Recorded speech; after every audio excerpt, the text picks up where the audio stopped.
Jemaah yang dimuliakan oleh Allah Subhanahu wa Ta'ala, materi kita pada kesempatan ini adalah siapa orang yang beruntung yang Allah sebutkan langsung dalam Al-Quran, ya.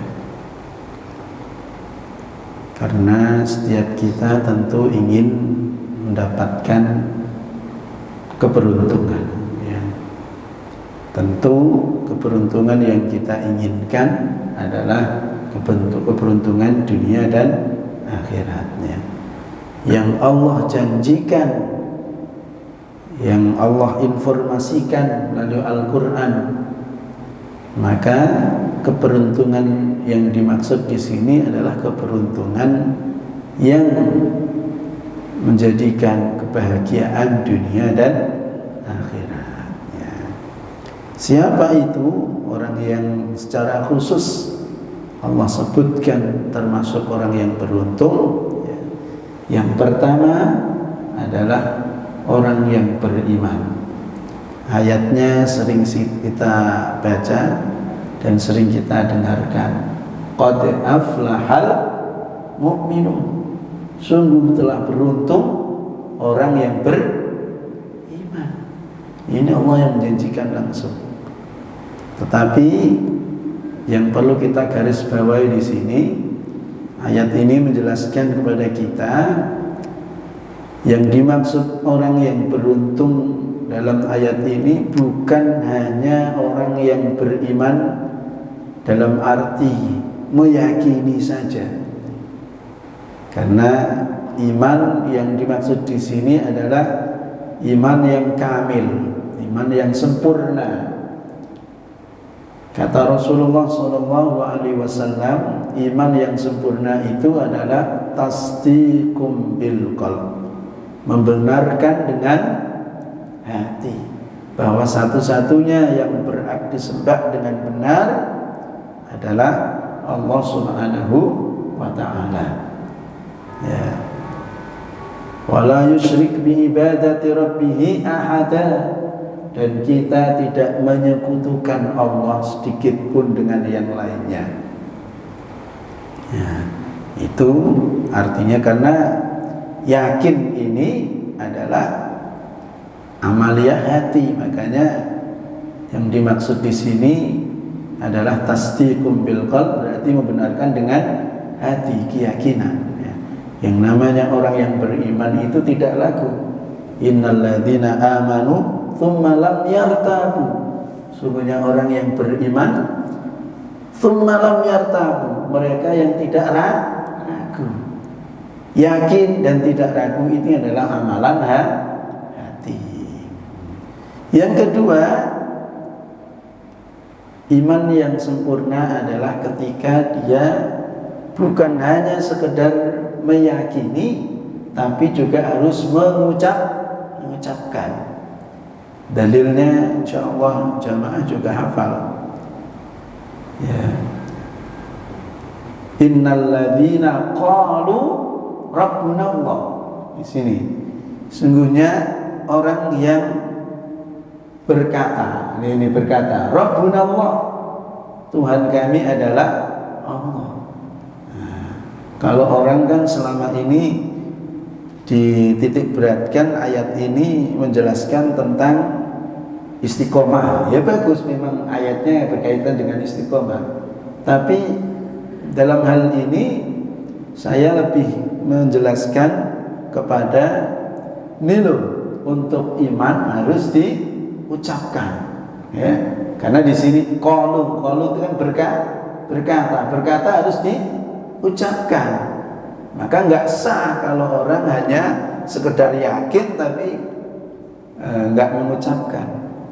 Innal ladzina qalu rabbuna Allah, Tuhan kami adalah Allah. Nah, setelah kita meyakini, mengucapkan, dan harus istiqomah, tatanazzalu alaihimul malaika, ya, maka malaikat akan turun. Allah takhafu, janganlah takut, wala tahzanu, dan janganlah bersedih. Wa absyiru bil jannah, maka Allah akan memberikan kabar gembira dengan surga. Ya. Dan yang ketiga adalah wa'amalun bil arkan, melakukan dengan perbuatan. Kita sebagai orang yang beriman adalah sami'na wa ata'na, mendengarkan dan taat. Bukti bahwa kita ini yakin kepada Allah, ya, kita ucapkan dan kita juga dengarkan apa yang menjadi perintah Allah, wa ata'na, dan kami taati. Nah, makanya lanjutan ayat Al-Mu'minun, ayat yang pertama tadi kan qad aflahal mu'minun. Ini enggak berhenti. Alladzina hum fi salatihim khashi'una. Kita buktikan bahwa kita benar-benar beriman, itu mau taat patuh kepada Allah dengan ketika melakukan sholat, ya, sesuai dengan perintah Allah, dengan cara yang diperintahkan oleh Allah, yaitu adalah dengan khusyuk. Walladzina hum 'anil lagwi mu'ridun, ya, yaitu menjauhkan diri dari perbuatan dan perkataan yang tidak berguna. Karena memang orang yang beriman yang baik adalah min husnil mar'i tarkuhu ma la ya'ni. Orang muslim yang baik itu adalah meninggalkan yang tidak berguna. Walladzina hum lizzakati fa'ilun, ya. Dan mereka harus mau mengeluarkan zakat, ya, karena wa mimma razaqnahum yunfiqun. Ya, ini juga ada kaitannya tadi nanti di dalam surat Al-Baqarah. Setelah alladzina yu'minuna bil ghaibi wa yuqimuna, setelah beriman kepada Allah, maka enggak cukup harus beriman, wa yuqimuna shalah. Kita buktikan keimanan ini dengan sami'na wa ata'na. Kita dengar perintah Allah dan kita patuhi, ya, perintah Allah Subhanahu wa taala, dan kita jauhi larangan Allah, ya. Nah, di sini jauh larangan Allah, salah satunya walladzina hum li furujihim hafizun, yaitu orang yang menjaga kemaluannya. Karena kan dalam Islam kan kita diperintahkan untuk menyalurkan, ya, nafsu kita dengan cara yang dihalalkan oleh Allah, dengan cara nikah. Yang kemarin jadi pembahasan di pengajian Kiai Mahfud Abdul Ghani itu, ya. Nah, di sini illa ala azwajihim aw ma malakat aymanuhum fa innahum ghairu malumin, ya. Ini kita harus menjaga dari hal-hal yang dilarang oleh Allah, yaitu zina. Ya, kalau yang dihalalkan adalah ala azwajihim, ya. Kalau kepada Tuhan, kepada istri kita boleh, ya. Ya. Selanjutnya walladzina hum li amanatihim, lagi berarti perintah Allah lagi, harus menjaga amanah. Walladzina hum ala sholawatihim yuhafidun, orang yang menjaga sholatnya, ya. Karena kita tahu awwalu ma yuhasabu bihil abdi yaumil qiyamah as-shalah. Yang pertama kali dihisab di yaumil qiyamah adalah as-shalah. Makanya dalam Al-Qur'an surat Al-Baqarah, hafidhu 'alas sholawati was shalatil wusta. Ini ayatnya diulang lagi, hampir sama maknanya. Karena ini walladzina hum 'ala sholawatihim yuhafidun. Kalau yang ini orang-orang yang beriman, hafidhu 'ala sholawati was shalatil wusta, ya. Jagalah sholat dan terlebih sholat yang wusta, ya. yaitu sebagian ulama menyebutkan adalah sholat asar. Ya, kalau sudah bisa begitu, ulaika humul warithun, dia akan mendapatkan ya pahala, yaitu surga. Alladzina yarithunal firdaus, yang mereka akan mewarisi surga firdaus, hum fiha khalidun, dan mereka kekal di dalam surga. Jemaah yang dimuliakan oleh Allah Subhanahu wa taala, nah, kalau kita lihat dari surat Al-Mu'minun dan juga awal dari surat Al-Baqarah, maka keimanan yang diharapkan dalam Al-Quran adalah keimanan yang sempurna, yang meliputi 3 unsur tadi: yakin, mengucapkan, dan juga harus sami'na wa ata'na, melakukan dengan perbuatan. Jamaah yang dimuliakan oleh Allah Subhanahu wa taala, melakukan dengan perbuatan berarti menjalankan perintah Allah dan menjauhi larangannya. Itu namanya adalah definisi takwa. Makanya orang yang termasuk disebutkan oleh Allah, yang mereka termasuk bagian orang yang beruntung, adalah mereka yang bertakwa. Ayatnya dari mana? Ya, ini juga sudah ayat populer. Ya ayyuhalladzina amanu isbiru wa sabiru wa rabitu wattaqullaha la'allakum tuflihun. Ya, di sini ayat surat Ali Imran ayat 200. Hai orang-orang yang beriman, bersabarlah kamu dan kuatkanlah kesabaranmu, dan tetapkanlah bersiap siaga, bertakwalah kepada Allah agar kamu beruntung. Ini kan closingnya kan jelas bahwa dengan kamu bertakwa maka kamu akan beruntung. Maka kita harus yakin orang yang bertakwa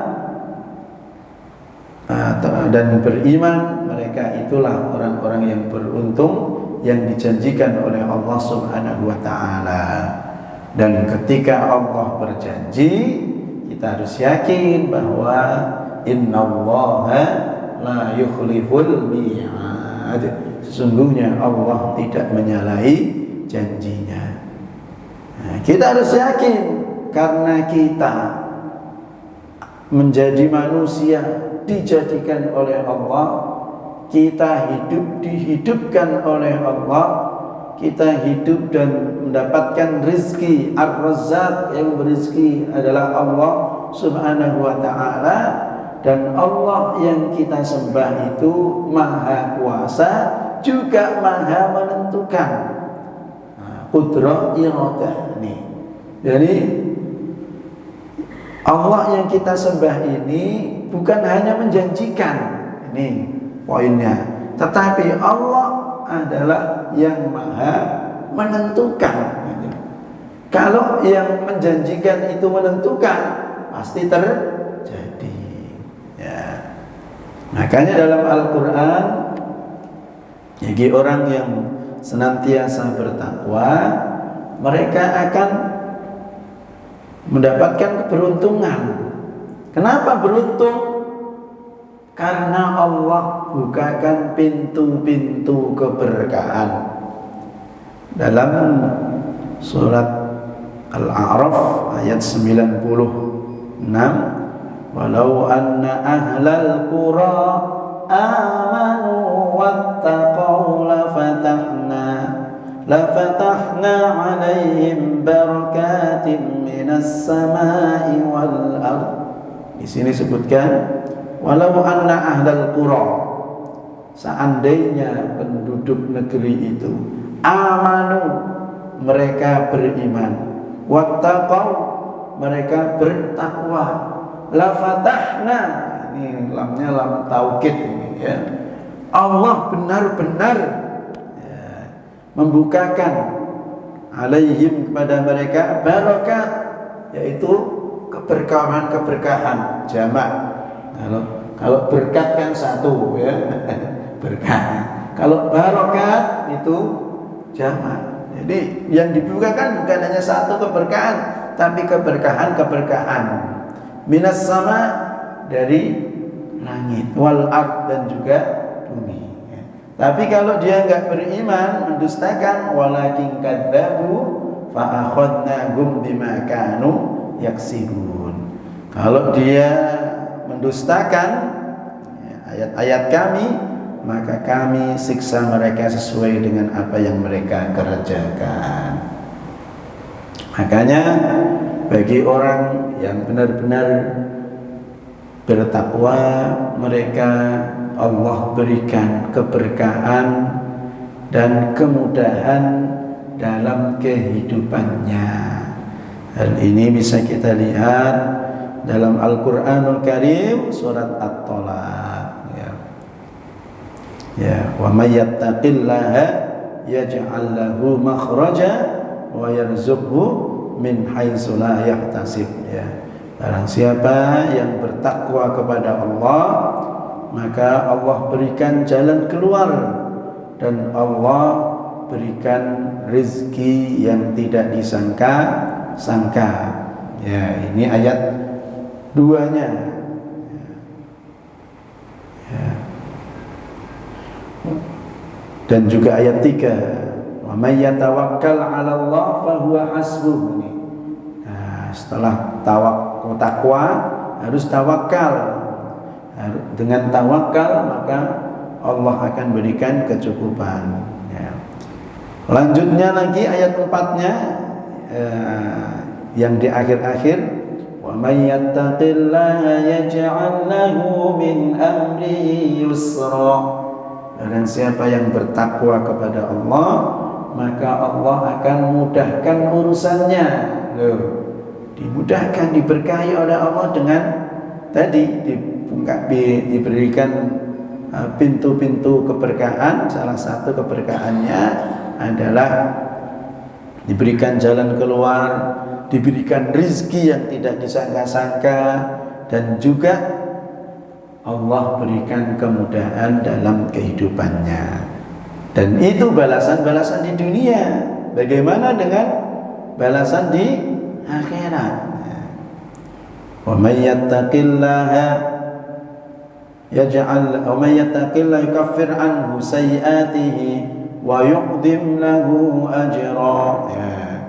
Barang siapa yang bertakwa kepada Allah, maka Allah akan hapus kesalahan-kesalahannya dan Allah akan lipat gandakan pahalanya. Ini adalah balasan di akhirat. Dosa kita diampuni oleh Allah, kesalahan-kesalahan kita dihapus oleh Allah.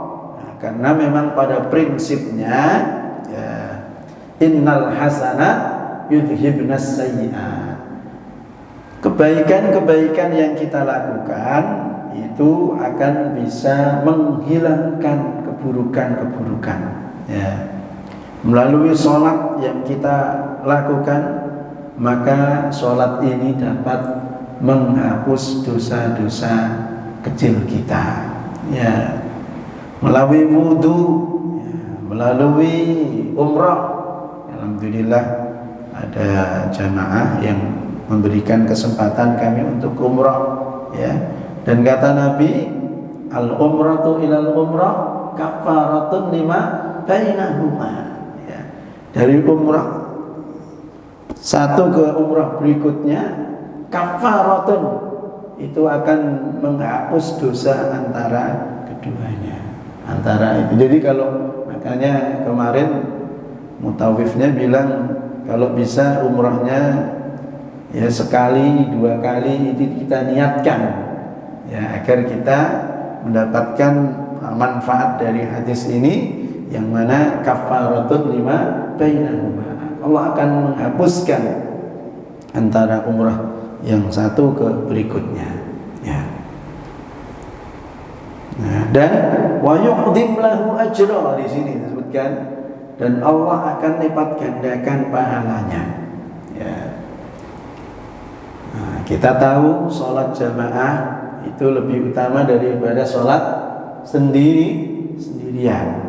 Sholatul jamaah afdalu min sholatil fardhi bi sab'in wa sab'ina wa ishrina darajat, dengan 27 kali derajat, ya.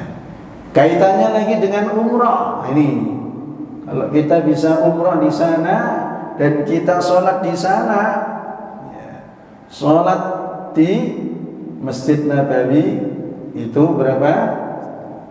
Ya, 1000, ya. Tapi kalau di Masjid Al-Haram atau Masjidil Haram 100.000 kali lipat. Nah, kalau kita sehari sholat 5 kali, berarti kita dapat berapa, Pak? 500. Ya. 500 kalau kita di sana nggak usah lama-lama, misalnya 10 hari, berarti biar hitungnya gampang, 500 kali 10 berapa? 5 juta kali lipat. Nah, nih. Nah, nanti kalau belum mampu gimana? Niat. Ya, harus punya keinginan. Karena kalau kita sudah niat belum terlaksana, insya Allah nanti kita akan bisa mendapatkan pahala seperti yang kita niatkan. Karena pada prinsipnya dalam hadis Rasulullah SAW disebutkan niatul mukmin khairun min amalihi. Niatnya orang yang beriman itu lebih baik daripada amalnya. Nah, sekarang kalau kita mau jujur, keinginan kita kan untuk ke sana. Sekarang yang memampukan dan tidak memampukan siapa? Allah. Jadi yang penting kita berniat aja. Maka disinilah innamal a'malu binniyat, ini penting. Amal itu semua tergantung niatnya. Ya, kalau paling gampangnya orang yang haji sudah niat haji, sudah bayar ONH. Nah, sekarang ini memang kalau kita yang muda-muda ini enggak mengupayakan, sekarang agak berat. Kemarin saya ngobrol-ngobrol di sana Pedesket TNI Ramat Jati sana, beliau daftar itu sekarang antriannya sudah 25 tahun nih, Pak. Ya, kecuali bisa cepat, tapi doanya yang cepat sehingga dapat rezekinya cepat, nah itu bisa langsung berangkat gitu. Tapi kalau yang jadi cara nyepatkannya bagaimana? Dengan ikhtiar, dan kita mohon kepada Allah, ya. Ikhtiarnya ini bisa ikhtiar dunia dengan kemampuan kita, dan juga dengan ikhtiar akhirat dengan cara banyak berdoa. Kenapa? Karena memang kalau kita lihat dalam Al-Quranul Karim, ya, Ibunda Maryam, ibunda dari Nabi Isa alaihissalam, beliau itu orang yang dekat dengan Allah, ya.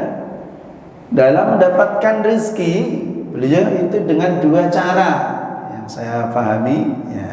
Yang pertama dengan cara berdoa, ya. Ayatnya di dalam Al-Quranul Karim surat Ali Imran, ya. Ya. Nah, di sini ayatnya ayat 37. فَتَقَبَّلَهَا رَبُّهَا بِقَبُولٍ حَسَنٍ وَأَنبَتَهَا نَبَاتًا حَسَنًا وَكَفَّلَهَا زَكَرِيَّا كلما دخل عليها زكريا المحراب وجد عندها رزقا قال يا مريم أنى لك هذا قالت هو من عند الله إن الله يرزق من يشاء بغير حساب. Nah, di sini menjelaskan bahwa saya langsung percepat aja. Nabi Zakaria masuk menemuinya di mihrabnya, ya kamar khusus ibadah, karena memang beliau itu sejak awal diniatkan ini oleh orang tuanya agar mengurusi masjid. Ayat sebelumnya itu di situ gitu loh, sehingga benar beliau itu di sini inni nadartu laka ma fi batni muharraran fataqabbal minni, agar menjadi orang yang muharrar. Muharrar itu ya yang taat beribadah dan mengabdi kepada Allah Subhanahu wa taala. Fataqabbal minni. Maka di sini boleh kita niatkan seperti itu. Misalnya kita punya anak, nah, agar anak yang kita miliki yang diberikan oleh Allah Subhanahu wa taala berkah dan menjadi wasilah untuk menjadikan kita aset dunia dan akhirat, ya, terutama agar kita ditolong oleh Allah Subhanahu wa taala. Niatkan dari anak yang kita miliki ini kita niatkan untuk menolong agama Allah, ya. Kalau kan kata Nabi itu senang memiliki anak yang banyak, dan ketika umatnya memiliki anak yang banyak, ya, itu juga senang, karena ketika dimiliki oleh orang yang beriman anak-anak, nah, tentu diproyeksikan, diinginkan menjadi anak yang soleh, ya.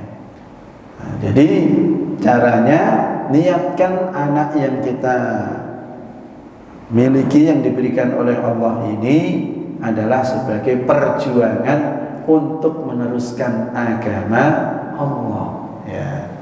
Sehingga apapun yang kita keluarkan, biaya seberapapun besarnya, akan dinilai oleh Allah sebagai ibadah dan sebagai menolong agama Allah. Kalau kita niatkan semacam itu menolong agama Allah, maka intan surullaha yansurkum, maka Allah akan menolong agama kamu. Kembali lagi masalah ikhtiar. Di sini qalat huwa min indillah. Dari mana nih kok ada, di dalam mihrab kamu kok ada rezeki? Padahal berarti di sini Maryam, ibunda Maryam nggak kerja kan, tapi langsung diberikan keberkahan oleh Allah dengan dikirimkan sebuah buah-buahan. Qalat huwa min indillah. Ya, ini adalah dari Allah. Tetapi walaupun derajatnya mulia, dan kita harus pahami Maryam ini bukan nabi tetapi waliullah, karena nabi itu seorang laki-laki. Itu juga enggak harus hanya doa saja ikhtiarnya, tapi juga harus dengan ikhtiar, ya, ikhtiar yang sifatnya fisik, ya, yaitu ketika bisa dilihat dalam surat Maryam. Di sini wa huzzi ilaiki bi jid'in nahlati tusaqit alaiki rutaban janiyya, ya. Goyangkanlah dari kurma, dari kamu goyang-goyangkan, maka nanti akan turun atau jatuh kurma yang sudah masak. Dari situ kamu akan mendapatkan apa? Rizki, sehingga memakan kurma.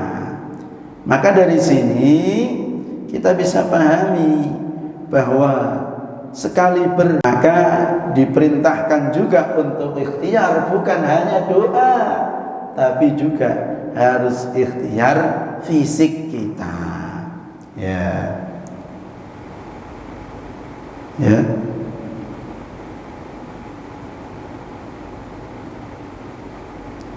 Jamaah yang dimuliakan oleh Allah Subhanahu wa taala, di surat Maryam ya, nanti dicek ada itu. Wa huzzi ilaiki bi jid'in nahlati tusaqit alaiki rutban janiyya. Ya.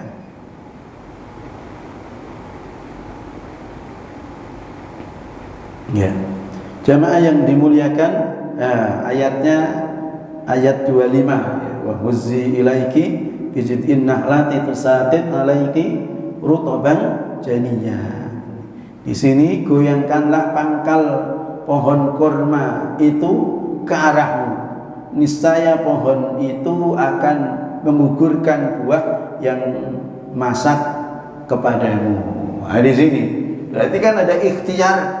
Ya, apakah kira-kira sudah berdoa? Saya yakin sudah berdoa, tapi nggak cukup. Nah, dan ini karena memang Al-Quran adalah pelajaran bagi kita.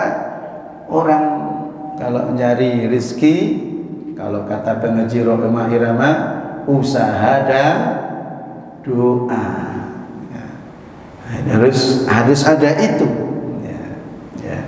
Karena orang-orang soleh, ya, para nabi sekalipun, ya, Nabi Daud alaihissalam, beliau juga seorang nabi, beliau ikhtiar, i'malu ala Dauda syukra wa qalilum min ibadiyas syakur. Nabi Muhammad seperti itu juga. Ya. Nah, ketika kita melihat Nabi Muhammad ini, jangan di umur ya senjanya, ya, tapi harus semuanya. Beliau pedagang, juga pejabat, ya, beliau semuanya komplit. Nah, jadi intinya kita harus ikhtiar, ya. Dan ikhtiar itu bagian daripada apa Pak? Perintah Allah. Menjalani perintah Allah berarti takwa. Jadi dari sini ketika kita memahami takwa akan diberikan jalan keluar rezeki yang min aisula yang tasit, ya. Ketika orang ini ikhtiarnya belum selesai, belum maksimal, bisa juga dalam konteks menjalankan perintah agamanya, sholat, puasa, zakatnya oke, gitu kan. Tapi dalam masalah ikhtiar, ini kan juga bagian daripada perintah Allah, bagian daripada ketakwaan kepada Allah. Nah, yang kurang, menurut saya inilah bagi umat Islam yang kenapa kok masih ketertinggalan, ya. Padahal minta rizkinya, minta diangkat derajatnya sudah 17 kali. Betul gak Pak? Rabbighfirli warhamni wajburni warfa'ni warzuqni. Udah berapa kali? 17 kali. Kok yang kaya kok masih mereka? Gitu loh. Padahal kita juga dijanjikan orang yang bertakwa itu akan, ya, diberikan jalan keluar rezeki yang tidak disangka-sangka. Kok belum? Ya, mungkin pemahaman tentang takwanya harus diperluas, ya. Jangan hanya sekedar menganggap takwa itu sifatnya menjalankan ibadah agama saja. Tapi takwa kan oleh para ulama difahami sebagai menjalankan seluruh perintah Allah, seluruh perintah Allah, menjauhi larangan Allah. Sekarang pertanyaannya, ikhtiar itu perintah Allah enggak? Perintah kan? Nah, kita udah jalani atau belum? Nah ini. Jadi karena kita kurang jalani, sehingga ya kita hanya mendapatkan kebaikan akhirat kita udah bagus nih, tapi kadang dunianya belum nyata. Tapi kita yakin ketika kita perbaiki dan kita maksimalkan ikhtiar kita, ya, kita tetap husnudzon kepada Allah, ya, karena Allah menyebutkan ana inda dhanni abdi bi, aku sebagaimana prasangka hambaku. Nah, minimal kalau kita menginginkan sesuatu yang kita inginkan, misalnya kita menggapai haji umroh, nah, itu keinginan itu insya Allah akan terjadi. Tapi kalau kita nggak punya keinginan, walaupun ada duit, nggak akan terjadi. Itu bedanya gitu. Makanya ikhtiar keinginan ini penting dalam Islam. Karena kalau nggak ada kesana, walaupun fasilitas sudah dia dapatkan, nggak akan bisa kesana. Nah, ataupun apapun bentuknya. Makanya di sini penting bagi kita untuk ikhtiar. Jamaah yang dimuliakan oleh Allah Subhanahu wa taala. Nah, jadi intinya kesimpulan yang saya sampaikan, siapa orang yang beruntung itu adalah orang yang beriman dan bertakwa. Beriman yang sempurna, yang mereka meyakini, mengucapkan dan juga melakukan perintah-perintah Allah, sami'na wa ata'na. Nah, melakukan perintah Allah, menjauhi larangannya, dan mereka beriman, ini namanya orang yang bertakwa. Karena itu orang yang bertakwa, mereka itulah orang-orang yang beruntung. Disebutkan dalam Al-Quran surat Ali Imran ayat 200, wattaqullaha la'allakum tuflihun. Mudah-mudahan Allah Subhanahu wa taala menjadikan kita, anak-anak kita, keluarga kita, orang tua kita termasuk orang yang beriman dan bertakwa, sehingga hidupnya diberikan keberkahan oleh Allah Subhanahu wa taala, dimudahkan oleh Allah Subhanahu wa taala, diberikan jalan keluar dan dibekali bagi kita rezeki yang cukup, yang berkah. Amin amin ya rabbal alamin. Wallahul muwaffiq ila aqwamit thoriq. Wassalamualaikum warahmatullahi wabarakatuh.